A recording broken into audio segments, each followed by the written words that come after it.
Hello and welcome to your weekly dispatch, where we'll give you a rundown on news stories of national, regional, and global importance. And here's what stood out for us this week.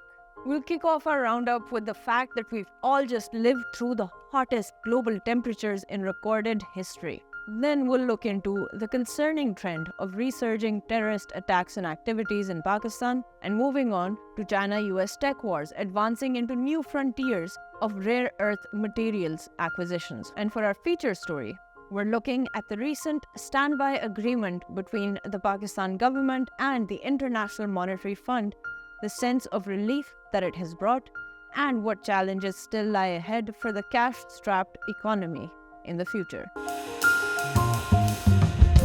Monday marked a grim milestone as it became the hottest day ever recorded globally. Data released by the U.S. National Centers for Environmental Prediction revealed that the average global temperature reached 17.01 degrees Celsius, surpassing the previous record set in August 2016. This scorching heat wave has prompted scientists to issue dire warnings, calling it a death sentence for both humans and ecosystems. The record-breaking heat is being attributed to human-induced climate change and the El Niño effect. El Niño, a climate pattern that affects ocean temperatures, the speed and strength of ocean currents, causing severe changes in the climate, inducing heavy precipitations in some regions and creating drought-like dry conditions in others. The increasing heat is contributing to sea ice loss, melting of glaciers, and its impacts we are witnessing align with the predictions made by scientists. According to the IPCC's 6th assessment report, human emissions of heat-trapping gases have already increased global temperatures by nearly 2 degrees Fahrenheit since pre-industrial times. As greenhouse gas emissions continue to rise, scientists predict further global temperature increases and intensification of severe weather events, amplifying the damages caused. It is worth mentioning that last month was confirmed as the warmest June on record.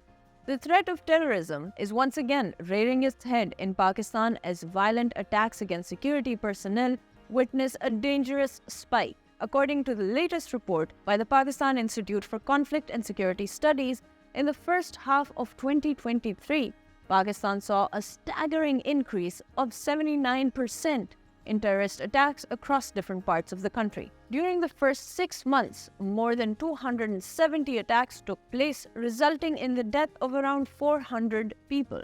Most of the attacks took place in Khyber Pakhtunkhwa and Balochistan provinces, pointing to the increase in violence by religious and separatist militant groups in these parts of the country, respectively. The alarming rise in the number of militant attacks is an indicator of the resurgence of the threat of terrorism in Pakistan, which, if left unaddressed, would turn into a more dangerous challenge and undermine the gains made over the past 2 decades at the expense of 80,000 lives lost and incurring an economic loss of $120 billion. The trade war between China and the US has escalated, with rare earth metals becoming a new point of contention.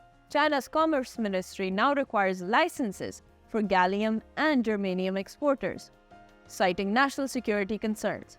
Chinese dominance is evident as they produce 80% of global gallium and 60% of germanium.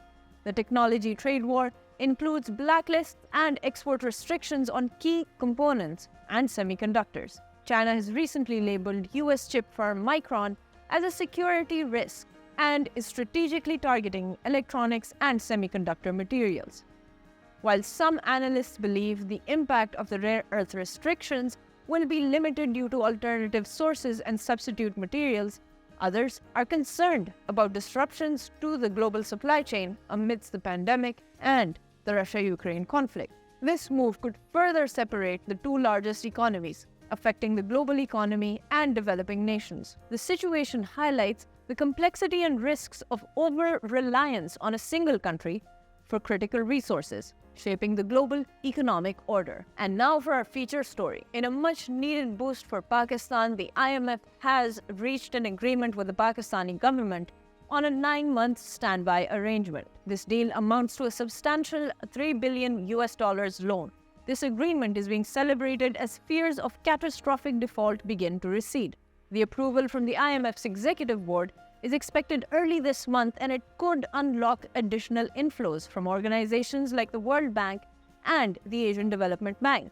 Furthermore, bilateral partners such as Saudi Arabia, the UAE, and China may also contribute to Pakistan's financial stability. Since the announcement of the deal, the Pakistani rupee has climbed significantly against the dollar, and Pakistan's stocks have surged the most in 15 years, besides reviving business confidence. However, it's important to remain cautious. Experts and analysts are highlighting the underlying risks that continue to threaten Pakistan's economic prosperity.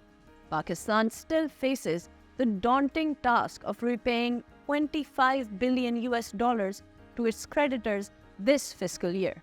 This amount far exceeds the reserves Pakistan currently holds. Moreover, recent data released by the Bureau of Statistics reveals a worrisome trend. Pakistan's exports have experienced a decline of 19% in the month of June compared to the previous year. This marks the 10th consecutive month of decreasing export proceeds. The IMF's loan of $3 billion may not be sufficient to address the country's financial needs if structural reforms like optimizing institutional capacity, raising tax to GDP ratio, and increasing exports are not addressed. I am Hajira Asaf, and this was your Weekly Dispatch.